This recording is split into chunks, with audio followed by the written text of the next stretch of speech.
بسم الله الرحمن الرحيم. اللهم صل على سيدنا محمد. هنعمل مع بعض النهارده ورقه اللحمه بطريقه جميله جدا كده وهتعجبكم. حاجه مشرفه يعني، تنفع للعزومات، تنفع في مناسبات، حاجه كده تحفه تعمليها لبيتك، لجوزك، لولادك، في مناسبه عايزه تبسطيهم يعني كده وطريقتها سهله وبسيطه جدا، ومقاديرها برضو سهله وبسيطه جدا، وكمان مستويه معانا وجميله اهي ما شاء الله. شايفين اللحمه جميله ازاي؟ اللحمه زي الزبده، شايفين الجمال اهي، مستويه خالص معانا. وعندنا هنا الخضار بتاعنا كله اهو مستوي جميل جدا، شايفين الجمال. بطاطس اهي مستويه، كوسه، جزر، كله مستوي اهو جميل اهو مستوي كده، والريحه طالعه تحفه جدا جدا جدا. هنشوف مقاديرنا مع بعض ايه. بسم الله الرحمن الرحيم. اللهم صل على سيدنا محمد. هنعمل مع بعض النهارده ورقه اللحمه. ورقه اللحمه دي جميله جدا جدا، تنفع معاكي في العزومات كده، حاجه هتشرفك يعني. عندنا هنشوف المقادير بتاعتنا. عندنا هنا المقادير بتاعتنا لحمه، واللحمه دي بتجيبوها كده، تروحوا للجزار تقولوا له مثلا عايزاها شوي بس كده، يقطعها لك بسمك مش رفيع قوي ولا تخين، لان هي لازم تكون رفيعه بنفس السمك كده كده. ورقه اللحمه ده يبقى المقادير بتاعتنا. عندنا هنا لحمه، وعندي هنا بصلايه كبيره انا مقطعاها كده حلقات كده، وعندي قرن فلفل، وعندي طماطميه كبيره او طماطمتين على حسب الطماطم اللي عندك، وعندي هنا دي بسله، البسله اللي انا كنت مفرزاها معاكم ولونها جميل جدا وتحفه ازاي. وعندي هنا دي بطاطس وجزر وكوسه وقرن فلفل، والطماطم دي انا ضربها في الخلاط، دي طماطميه واحده. هنشوف برضو ايه، نمشي مع بعض كده خطوه خطوه كده، وهنشوف الحاجه بتاعتنا هتطلع طعمها تحفه تحفه، وكل حاجه لها ترتيبها. عندي هنا البهارات بتاعتي، دي بهارات لحمه، جوز الطيب، فلفل اسود، قرفه، ملح، ورقتين لورا، حبهان، وده توم. دي كل المقادير بتاعتنا. هنشوف بقى نمشي ازاي خطوه خطوه كده. هنبدا نتبل اللحمه بتاعتي. ناخد اللحمه بتاعتي نحطها كده،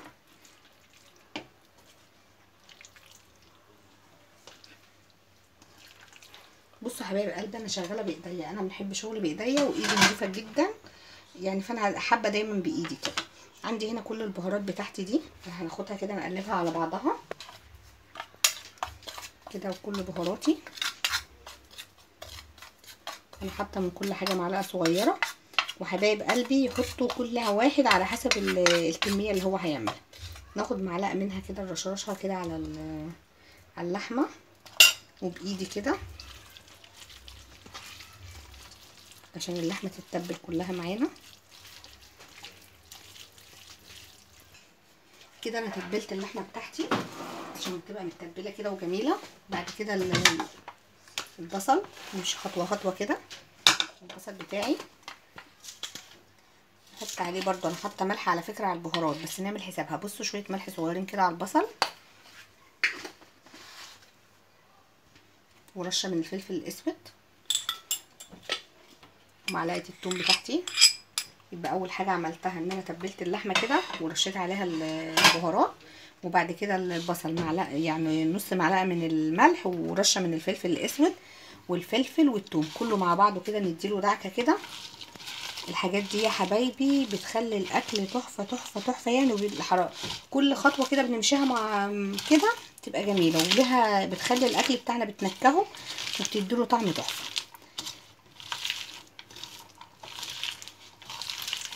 لازم يندعك دعكه كويسه قوي كده. بصوا حبايبي انا غسلت ايدي من اللحمه، يعني تبلت اللحمه وغسلت ايدي، وبعد كده جيت على البصل اهو دعكت الدعكه دي كده. نشوف بقى هنكمل الخطوه اللي بعد كده ايه. كده اهو انا دعكت البصل تبلت اللحمه، شغل بقى هيكون على البوتاجاز. نروح على البوتاجاز ونشوف احنا هنكمل ازاي. كده حبايبي انا حطيت طاسه على النار، حطيت فيها زيت. حطيت الزيت كده نسيبه لما يسخن كده. الزيت بتاعي بقى سخن معايا، واحده واحده كده ننزل باللحمه اهي كده. اللحمه بس يا حبايبي تتسمع كده بس وتاخد لون يعني.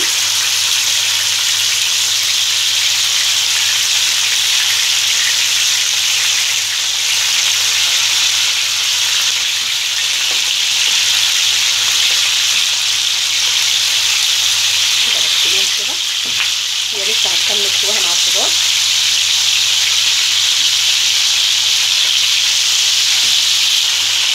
كده هي اخدت لون معانا كده، سمعت من الناحيتين بس. ولسه هنكمل سواها اهي. نبدا نطلعها كده تحفه وجميله.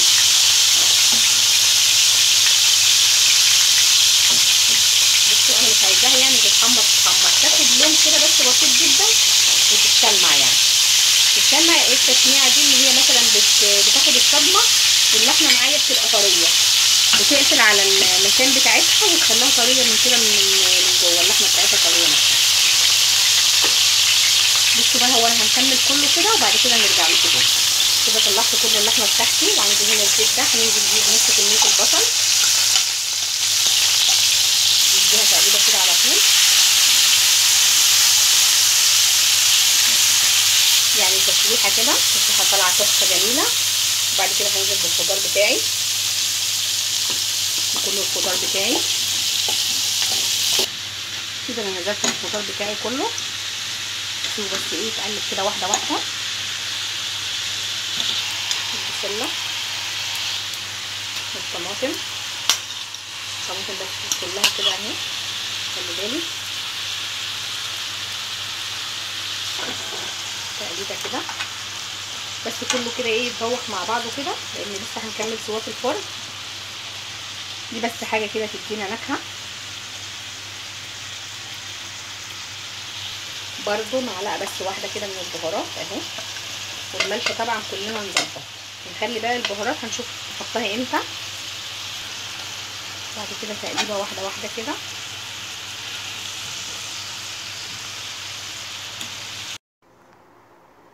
هي كده هتاخد كلها مع بعضها كده غلوه، يعني تتنكه كده من بعضها، وبعد كده لسه هتكمل سواها مع اللحمه. احنا بس قلبناها كده يا دوب كده اخدت غلوه، وبعد كده ايه هنفضيها ونشوف بقى هنكملها ازاي مع بعض. هو نبدأ بقى نفضي فيها، وانا بنفضي فيها لازم كل حاجة موجودة معاها الصلصة والحاجة اللي نازلة منها كلها نفضيها، عشان دي برضو الحاجة اللي هي هتكمل ايه السوا بتاعها. يعني المادة السايلة دي هنحطها معاها عشان تكمل السوا. انا كده فضيتها كلها. عندي هنا البصل بقى اللي انا كنت شايلاه، اللي هو الني ده اللي انا حاطه عليه ملح وفلفل، والطماطمايه اللي انا ضربها في الخلاط. كل الحاجات دي لما بنحطها كده ني في ني كده بتعلي التست بتاعها. الطماطمايه كده نفضيها مع البصل ونقلبها. حبايبي هو في ناس بتعملها كلها ني في ني، مفيش مشكله خالص. كده برضو نفضي البهارات بتاعتنا. اللي ني في ني برضو طعمها حلو وجميل، بس كده الحاجه لما احنا بنشوحها كده بتعلي التست والطعم بتاع الحاجه، والريحه بتاعتها طالعه ما شاء الله عليها. يعني انا لسه ما حطيتش لحمه ولا اي حاجه، والريحه ما شاء الله تحفه تحفه يعني. دلوقتي احنا هنقلبها كلها كده ونظبط الملح بتاعنا. كل واحدة طبعا تحط الملح حسب رغبتها هي، ده ذوقها في الملح يعني. كده انا هنقلبها كلها مع بعضها، ونبدأ بقى ايه نشوف انا هنعمل ايه في الصينية ونسويها ازاي. كده خلاص انا قلبتها وكلها اتقلبت مع بعضها مع البهارات. هنجيب بقى صينية عندي كده، ونجيب ورق ألمونيا. والورق الألمونيا انا هنحطه على الحرف بتاع الصينيه، يكون في حته زياده من هنا وحته من هنا لازم، عشان خاطر ايه انا في الاخر هنقفل بيه. ونضغط بصباعي كده في الصينيه عشان نعمل قاعده. القاعده دي ايوه كده، القاعده دي ايه بقى؟ عشان خاطر نرص عليها الحاجه تبقى مرتاحه.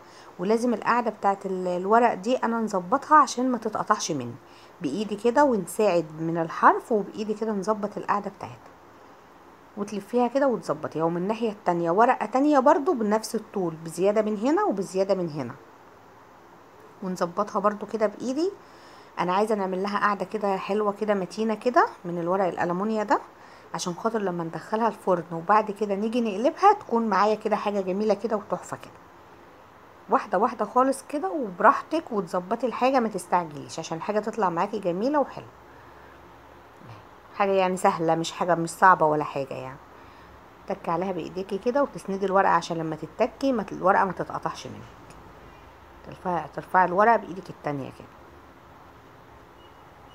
برضو من الناحيه التانية هنجيب ورقه تانية ونعملها العكس. يبقى انا كده حطيت 3 ورقات، ورقه في الجنب من هنا ومن هنا عشان نعمل وورقه بقى العكس. وبرضو زي ما عملت في الورقتين ايدي تسند الورقه والايد التانية شغالة في الصينية عشان تتظبط معايا، والطبقة اللي تحت دي تكون متينة ما تتقطعش مني.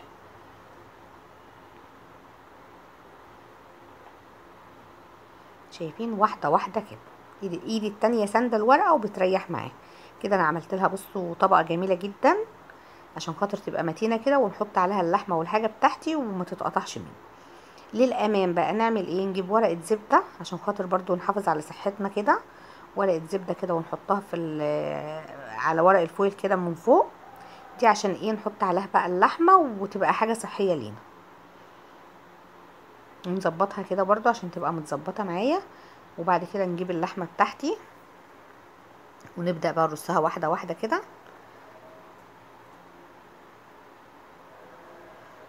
قطعة جنب قطعة كده، نعمل لها ايه؟ داير ما يدور كده ونرصها. انا رصيتها بقت بالشكل ده. بعد كده ننزل عليها بقى بالخضار الجميل بتاعي. وطبعا وانا بننزل بالخضار بناخد من كل الخضار اللي عندي، من الكوسة والجزر والبطاطس، نشكل كده كده. هننزل بكل خضاري ونظبطها. دي كمان داخل علينا العيد بقى كده، حاجة جميلة جدا جدا تعمليها في العيد كده بقى، في عزومة عيد، في حاجة لولادك، لجوزك، حاجة جميلة كده. انا حطيت الخضار بتاعي وظبطته كده كل الخضار. ناخد بقى من الصلصة اللي كانت معانا اللي نازلة مع الخضار المتشوح ده حوالي 3 معالق كده او 4. دول ال3 معالق او 4 دول هما لما اللحمة بتغلي والخضار مع الصوص ده بيكمل سوى الحاجة معايا عشان الحاجة تطلع مستوية وجميلة. رشة من الزيت بس كده تلميع يعني كده، رشة بسيطة. انا بنزل بخيط صغير من الزيت كده يدي بس تلميع للحاجة. بعد كده بقى نبدأ نحط ورقة زبدة تانية برضو عشان نحافظ على صحتنا يعني كده. وبعد كده شايفين من كل ناحية نبدأ بيها نفرد الورق بتاعها ونضغط عليها كده عشان ايه؟ تبقى محكمة. وكل ما تضغطي عليها البخار يبقى مكتوم كده جواها ويسويها معاكي اهو. نيجي من الناحية التانية برضو، شايفين بنقفل ازاي؟ اهم حاجة واحدة واحدة كده بالترتيب، الناحية تبدأي بناحية وتبدأي بعد كده باللي قصادها اهو. ودايما ايدك تكون تخلي الحاجة محكمة معاكي عشان دي بتساعد على السوا.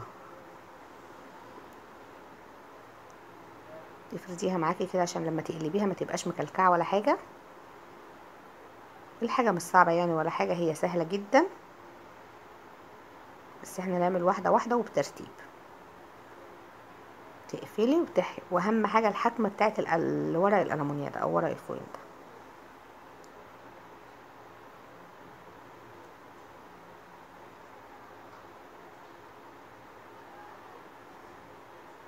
تقفيلها كويس جدا جدا جدا. شايفين انا مقفله وبقى شكلها جميل ازاي ومحكمه جدا. ممكن بقى تدخليها كده وتسيبها كده خالص من غير غطا ومن غير اي حاجه. انا حاطه عليها ورق بالكفايه كده وحكمها كويس، فهتغلي وهتسوي نفسها بنفسها في الفرن.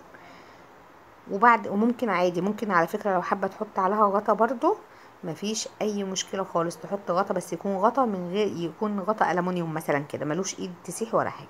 بس انا هنحطها كده لان هي محكمه معايا جدا. هنحطها على اول رف تحت خالص، ومجرد ما تغلي بعد كده نطلعها عشان ما تتحرقش مني من تحت. دي كده لو انا هنعمل لايه؟ واحده على بعض. عايزه نعمل لفرد بقى، نعمل كل واحد لوحده. نجيب برضو، هنشوف دلوقتي هنعمل ايه. نجيب ورق ألمونيا كده وعليه ورق زبدة برضو، ده كده الفرد. لكن التاني لو عاملة لكذا حد يعني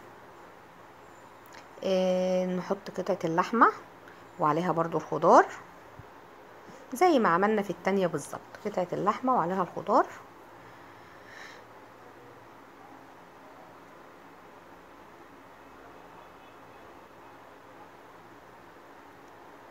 كده.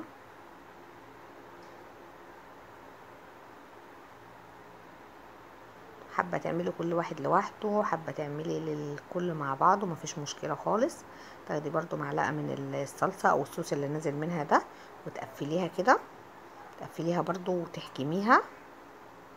شايفين كده واحدة واحدة لازم القفله تكون كويس عشان الصوص اللي فيها ما يتسربش بره، وفي نفس الوقت تبقى كتمها كده البخار يسويها معاكي اهي كده وكده. هنحطها في صينيه بقى وندخلهم في الفرن الاول على الفرن من تحت كده على النار مباشره، الصاجه اللي هي على النار يعني مباشره تغلي معايا ونحس ان هي غلت. بعد كده نطلعها ايه على الشبكه، او ممكن نهدي النار كل على حسب درجه حراره الفرن. انا طلعتهم من الفرن، خلي بالكم بس عشان هما وانتي بتطلعي كده واحده واحده اهو. هنبدا بقى ايه نشوف هنغرفهم ازاي مع بعض. هنقلبها كده بسم الله الرحمن الرحيم واحده واحده عشان الحاجه سخنه كده. انا قلبتها واحده واحده كده عليها.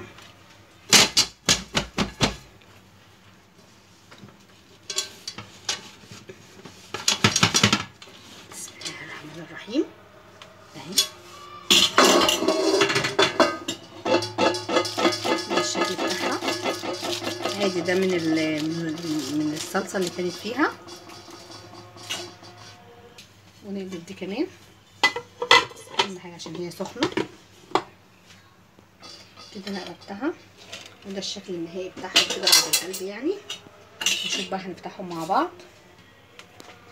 بسم الله الرحمن الرحيم.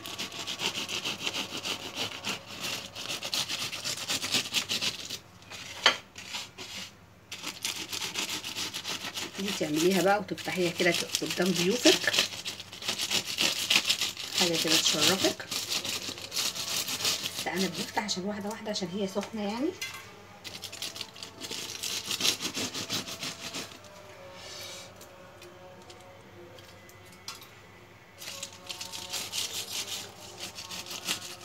نشوف بقى مع بعض كده. بسم الله الرحمن الرحيم عشان تفتح لكم كده على الاخر اهي. سخنه بس على ايدي.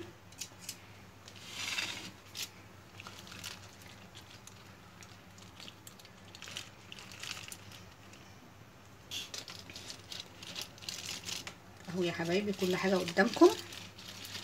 شايفين الجمال، شايفين الحلاوه اهي. تورتايه معموله جميله اهي. شايفين حاجه كده تشرفك تفتحيها وانت عندك عزومه، نبدع كده ونغير ونعمل حاجات جميله. احلى ورقه لحمه اهي، والريحه طالعه بقى مش عايزه اقول لكم تحفه تحفه يعني. ودي اللي انتوا لو حابين تعملوها لفرد واحد بس مفيش مشكله خالص. سخنه على ايديا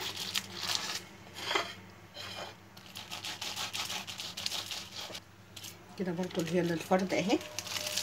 شايفين جمالها. حابه تعملي لكل واحد لوحده مفيش مشكله خالص. لو هتعملي كل واحد لوحده، حابه تعمليها كلها على بعضها في صينيه واحده مفيش مشكله خالص اهي. ولا تقولوا لي بقى مطاعم من بره، ولا تقولوا لي حاجه كده تعملوها في البيت ابداع وجميله.